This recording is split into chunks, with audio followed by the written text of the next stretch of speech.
Welcome to Our Girl Relationships. We talk about the problems people face in their day to day lives. Let's start with the video. My uncle has been really involved in our daily lives for the past 2 years. It was around the time my dad passed away because of cancer, and my mom was struggling to cope with losing him. My uncle really came forward and took care of everything for us. He single handedly arranged the whole funeral and even took care of the legal matters too. He was always with my mom whenever she needed to visit a lawyer, and the whole thing wasn't simple. Both my parents have decided mutually to let me inherit most of the finances because my mom already has her own inheritance and a stable job she can rely on, but my future was still unstable. It was a long process because my mom had to be made the beneficiary. They had to set up a trust fund separately, which I'll only be able to access once I turn 24, while I'll get the ownership of the house when I turn 18. Either way, I was grateful for my uncle's help until he showed his true colors when I turned 18.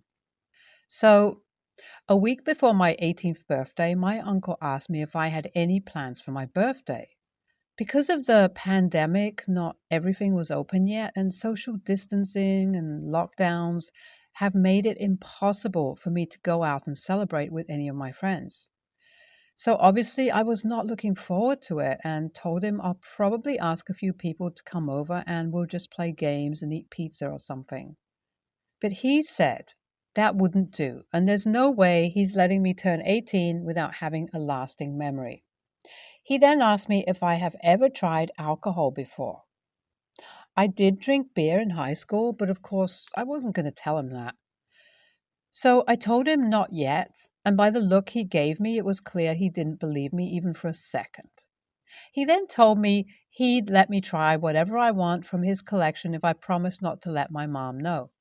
I quickly agreed, but told him to choose the drinks because I had no knowledge about anything other than beers. So on my birthday, my uncle came by and asked my mom if he could stay for the night. It wasn't an unusual request for him, so my mom let him stay.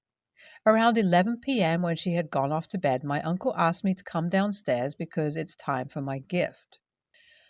He was mixing some drinks when I arrived, and I saw a bottle of cinnamon whiskey and a Bacardi. There was some other stuff too, but I had no idea what it was. I was taking it slow to avoid being tipsy, but he kept pushing me to be a man and down it in one go. After a while, he shifted the conference to my future and what I'm going to do once I've graduated. I thought he was asking me for the colleges I'm hoping to apply for and gave him a vague answer. Honestly, with COVID going on, I had no idea what I'm going to do and how I'll manage with my online classes. But then he started talking about the inheritance that I'll be receiving now that I'm a legal adult. I was confused because he knew just as well as us how the only thing I'll get this year is the ownership of the house. I can't even touch my trust fund until I turn 24. I told him that it's not going to change anything. It'll be the owner on the paper, but I don't plan on changing anything. Mom would be in charge because she's the one who'll keep living here long after I've gone off to college once the world opens up. That's when he asked me why don't I just pass on having the legal rights to the house and let someone else be the owner since I wouldn't even be here. Of course, he wasn't this direct about it. He talked about how I should let someone who takes care of the legal matters have the house, as we're all family, and my mom is the one who'll be living here anyway. It was clear that he wanted me to let go of the gift I was going to receive from my father's will. My thoughts were a mess because of the drinks I had, but his intentions were clear, and I told him I'm not going to let the house go. Even after I said no, he kept pushing for it, and in my tipsy state, I pushed him away in order to physically get away from this conversation. I was unable to take measure of my own strength and accidentally pushed too hard, so he fell down and hit his head on the table. That made him angry, and the whole situation escalated within a few seconds. He told me I'm a brat who doesn't know how to respect people who take care of me and took a few steps towards me as if to hit me.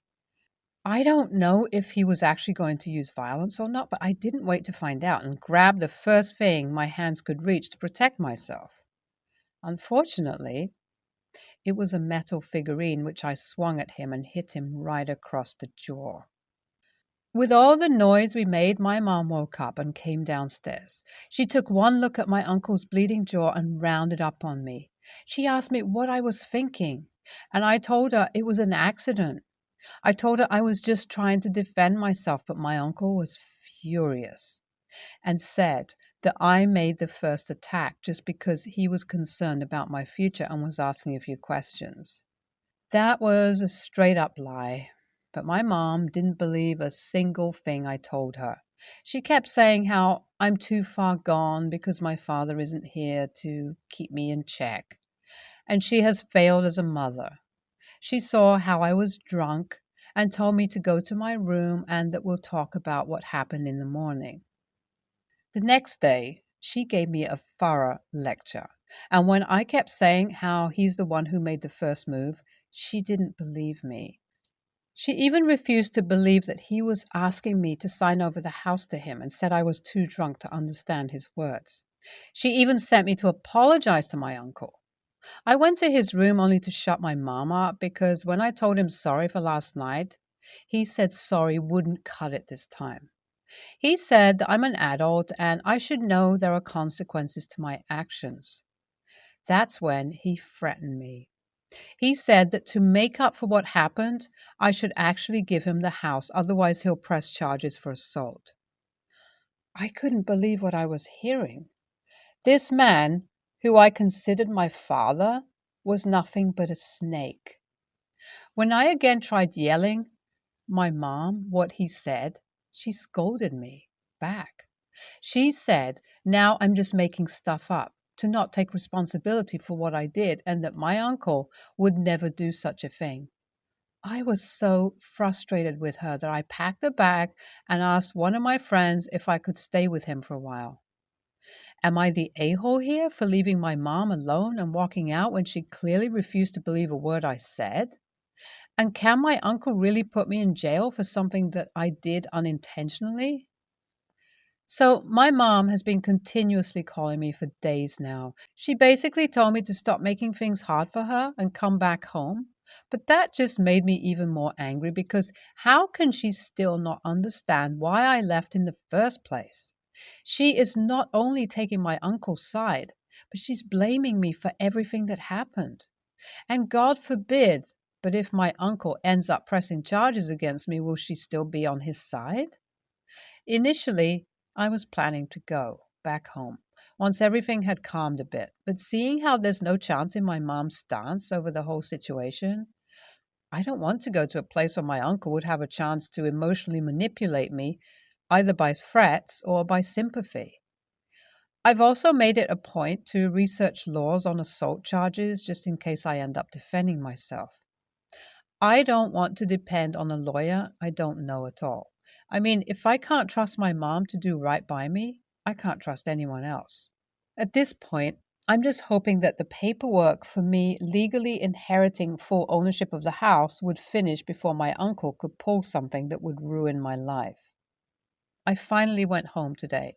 For the last 2 weeks, I have been fighting with my mom a lot, and we were both frustrated. But yesterday, she told me to just come home as I'm the one who owns the place now, and even if there's an argument going on, I shouldn't just leave the house. She also said she's willing to listen to my side of the story because I've been adamant about it and wouldn't budge from what I said the first night. She told me that instead of being frustrated with her, I should give her a chance because, from her point of view, my uncle was the pillar she relied on for the last 2 years. For her to believe that he helped her diligently all this time with ulterior motives was a sour pill to swallow. I was also exhausted from all the mental strain of the last 2 weeks and was glad she was accepting what she did was wrong and is willing to listen to what I've been saying all this time. Once I reached home, I told my mom exactly what had happened. I began from the time he offered to let me drink under the excuse of me turning 18. Last time we talked, we were too busy shouting at each other, and I had neglected to include the details of exactly what happened. I told Mom that even though I drank, I wasn't completely out of it, and it was pretty clear he was trying to get me to give the house to him. Once I was done talking, she told me that if what I'm saying is really true, she'll talk to my uncle and figure it all out. She also told me not to worry about him pressing charges because if he was going to do it, he would have done it already. I hope she's right about the whole thing. Oh God, I really thought my last post would be the end of that whole situation. But today, I overheard my mom talking to my uncle, and I cannot believe the lengths he went to just so he could turn my mom against me. And now I understand why it was so hard for her to believe me the first time I told her my uncle was the wrong one. My mom was practically shouting over the phone, and from the one sided conversation I overheard, I was able to piece together that my uncle has been lying to my mom for a while now about me. Apparently, he's been telling her that I have picked up a habit of writing fantasies and I keep coming up with ridiculous stories to him. When my mother showed concern about this, he must have told her he'll talk to me about it. At least that's what my mother was accusing him of. She said about how he turned her against me. I can't believe it. That a-hole was playing a long game. More importantly, I can't believe he used my father's death as an excuse to pass me off as a lunatic in my mom's eyes. But I guess it's hard to make an 18-year-old sound crazy unless you use trauma as a reason. Either way, I'm glad we know his true colors now and just hope that he'll stay away from us. NTA, NAH, man, you're not the a-hole here, and it was clear from the start that your uncle was shady as hell. Glad it all got sorted out in the end. NTA, the amount of stories out there about your own blood being the snake are ridiculous, and yet there are people like your mom who believe them over their own son. I have no words for it. Just that you're not the a-hole and stay in that house as it's rightfully yours. So, I've been wanting to get my eyebrows professionally threaded for the longest time. And after some recommendations from friends, I booked an appointment with a lady that my friend regularly goes to.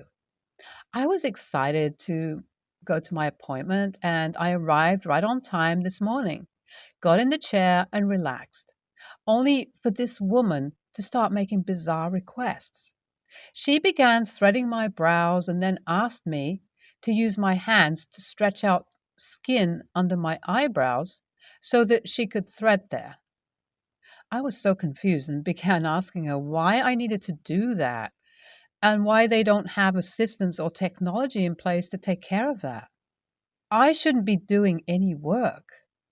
She began explaining to me that it's standard practice when getting your eyebrows done, but even if it's standard, I find it absolutely ridiculous that I need to be doing anything at all. I told her to figure it out herself or get someone else working there to do it. I told her straight to her face, I already have a full-time job. I'm not about to start taking up your work part-time. And I meant it. She then continued with the service without saying anything or requesting more services from me. She brought up the mirror after she was done, and my eyebrows looked completely ridiculous and poorly done.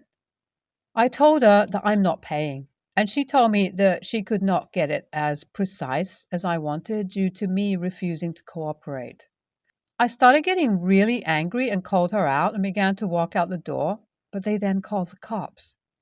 I just ended up paying because I didn't want drama, but I came back home and wrote a nasty review. My friend who referred me called me and yelled at me because apparently the eyebrow lady called her and told her about the situation, which is very unprofessional, IMO. She told me I'm an a-hole and embarrassed her, and that she's never referring me to anything again and hasn't been talking to me since. AITA? YTA? Oh my God.